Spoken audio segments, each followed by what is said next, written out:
Même si les joueurs de football gagnent des millions, parfois ils commettent des erreurs qui leur coûtent en tout. Accident de voiture, villa illégale, braqué sous la menace d'une arme. Ces erreurs coûtent des millions aux joueurs de football. Parfois, on peut aussi perdre de l'argent dans un autre univers, comme Neymar. Ce qui a commencé comme un singe mutant qui lui a coûté 25 000 $ l'a finalement amené à collectionner plus de 60 autres jetons non fongibles, dont non pas un, mais 2 Bored Apes qui valent environ 500 000 $ chacun. Plus d'1 million de dollars juste pour des photos de profil. Mais Neymar n'a pas vu ça comme un problème jusqu'à ce que tout s'effondre. Après avoir révélé ses achats, l'engouement pour les jetons non fongibles a disparu et les crypto-monnaies ont chuté. Des rumeurs disaient que la plupart des projets jetons non fongibles allaient chuter à zéro. En quelques mois, l'un des singes les plus chers de Neymar, acheté un demi-million, ne valait plus que 100 000. Le projet Bored Ape a ensuite été accusé d'avoir fait promouvoir ces jetons non fongibles par des célébrités comme Neymar à des prix gonflés et a été poursuivi pour 4 milliards de dollars. La réputation de ce projet est désormais ruinée à jamais. Donc, si le prix s'effondre, ne laissez pas l'investissement jeton non fongible de Neymar lui faire perdre plus d'1 million de dollars. Des problèmes juridiques peuvent survenir, mais ce n'était pas aussi grave que perdre des millions ou risquer la vie de quelqu'un.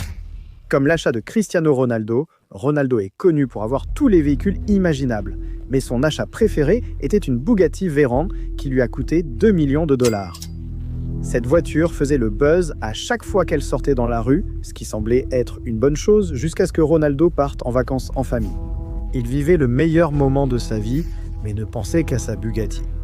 Il a donc loué un yacht pour transporter sa voiture sur l'île, simplement parce qu'il ne voulait pas attendre de rentrer chez lui pour la conduire. Mais Ronaldo a commis une grosse erreur en envoyant son assistant la récupérer. Et au début, tout se passait bien pendant la conduite. Mais une voiture passant de 0 à 100 en 3 secondes, ils n'y étaient pas habitués. Soudain, ils ont accidenté la Bugatti de Ronaldo, la détruisant totalement. Mais non seulement ça, elle a percuté le mur de la maison de quelqu'un et a ruiné toute leur propriété. Alors que la voiture était remorquée, Ronaldo savait que c'était bien plus qu'un problème à 2 millions de dollars. Apparemment, l'accident a arraché un compteur d'eau. Une porte a été arrachée de ses gonds. 2 colonnes en béton ont été renversées et le chien de la famille tremblait de peur. Alors Ronaldo lui a dit de tout faire réparer, de garder les factures et qu'il paierait tous les dégâts causés par la Bugatti. Mais au moins, il n'a perdu que quelques millions, car Lionel Messi a perdu 5 fois plus en achetant quelque chose d'illégal. Messi revenait d'un de ses lieux favoris, Ibiza, où il n'était pas seulement en vacances. Il cherchait la maison de ses rêves et finalement, il est tombé sur celle-ci.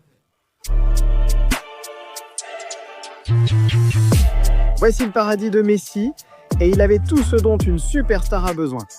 C'est pourquoi cela lui a coûté 11 millions de dollars.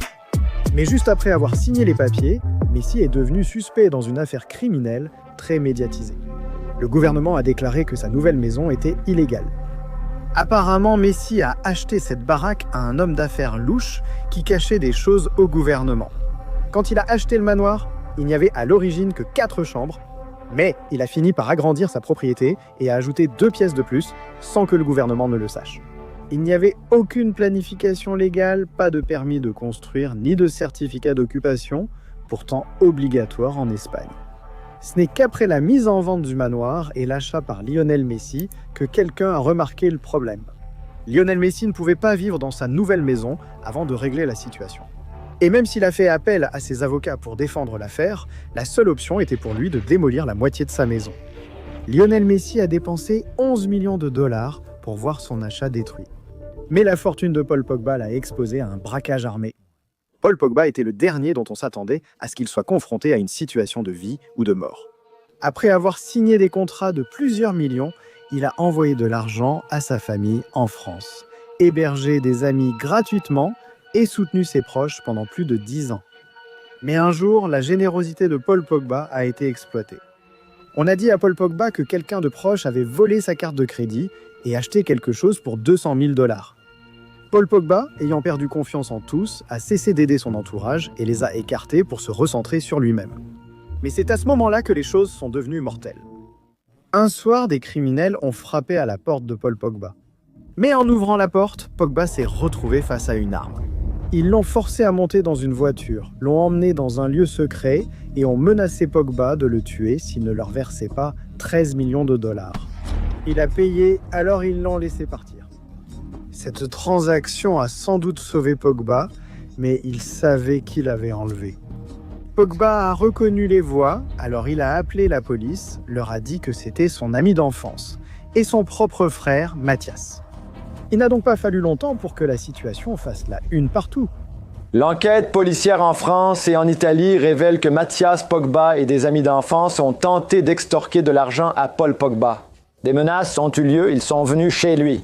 Et après que cette histoire a éclaté dans les médias, le frère de Pogba a finalement été arrêté pour enlèvement à main armée et extorsion. Donc, l'erreur de Pogba a été d'en faire trop pour les mauvaises personnes. Mais il a perdu bien plus que 13 millions de dollars. Cela lui a coûté son frère et son ami. Mais ce n'est pas aussi grave que Zlatan Ibrahimovic, qui a perdu plus de 23 millions de dollars rien qu'en poursuivant son rêve d'enfance. Zlatan est devenu une légende, jouant au football au plus haut niveau pendant plus de 15 ans. Il pensait ne jamais pouvoir échouer, et maintenant, amassant des millions de dollars, il a décidé de les investir dans quelque chose dont il rêvait d'être propriétaire depuis qu'il était enfant. J'ai travaillé avec de grandes entreprises et me suis entraîné dans divers vêtements. Avoir ses propres vêtements m'associe à un rêve. Et peu de temps après, Zlatan a officialisé les choses en lançant sa propre ligne de vêtements appelée A2Z Sportswear, ce qui signifiait amateur à Zlatan. Il a rendu ses produits abordables pour tout le monde et s'est assuré que le monde entier le sache.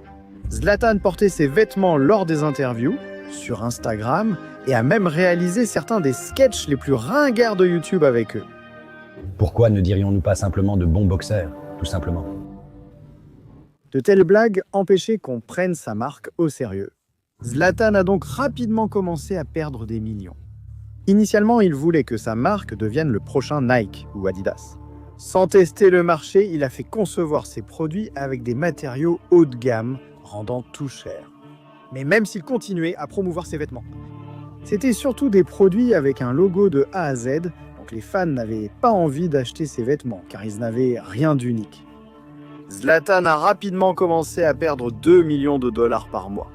Soudain, sur le compte Instagram officiel de la marque, ils ont publié 3 messages annonçant des soldes à moins 50%. Mais même avec cette offre, il était évident que l'engouement n'a jamais décollé, car ils ont fait une dernière annonce, un remerciement pour tout, et qu'il ne restait qu'une seule chance d'acheter des articles avant la fermeture définitive du site. En quelques jours, le site a disparu et Zlatan a dû abandonner son rêve qui lui a coûté plus de 22 millions de dollars. Peut-être que ce sont les 22 millions qui ont perdu Zlatan. En tout cas, aucun joueur n'a perdu d'argent à cause de leur corps. Vinicius Junior a perdu des millions à cause de ses pieds. Pendant des décennies, toutes les plus grandes stars du Brésil ont été sponsorisées par une seule marque, Nike. Dès que la marque a entendu parler de la star montante Vinicius Junior, elle l'a aussitôt signé pour 10 ans pour 75 millions de dollars.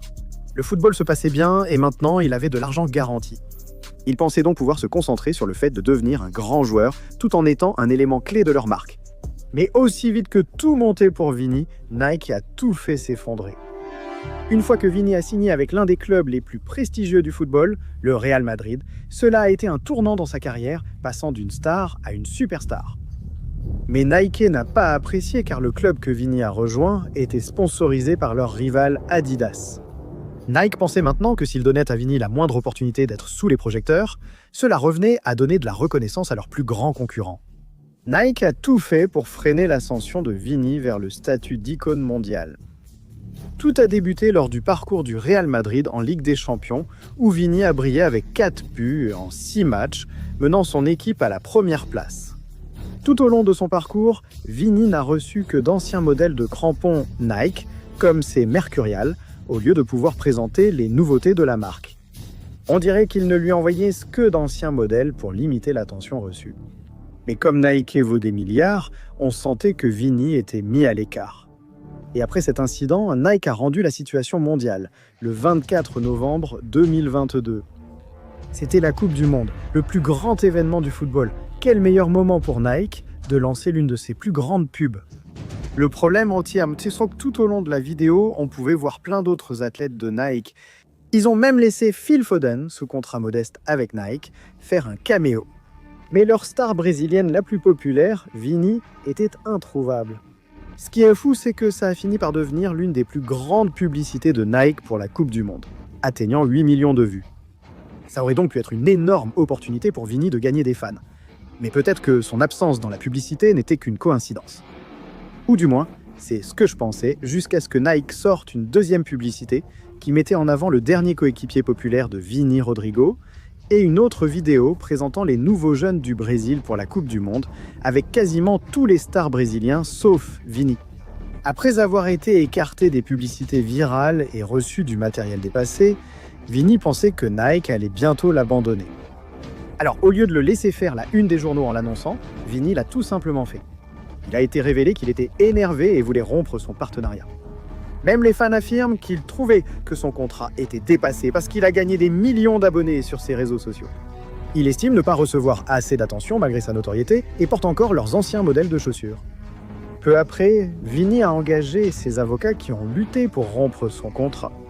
Cette décision fera perdre 45 millions de dollars à Vini. La seule chose pire que ça, c'est de presque perdre la vie, comme Lionel Messi quand il a eu une maladie rare. Ou la fois où ces millions de dollars l'ont fait risquer la prison. Alors clique sur cette vidéo, mec.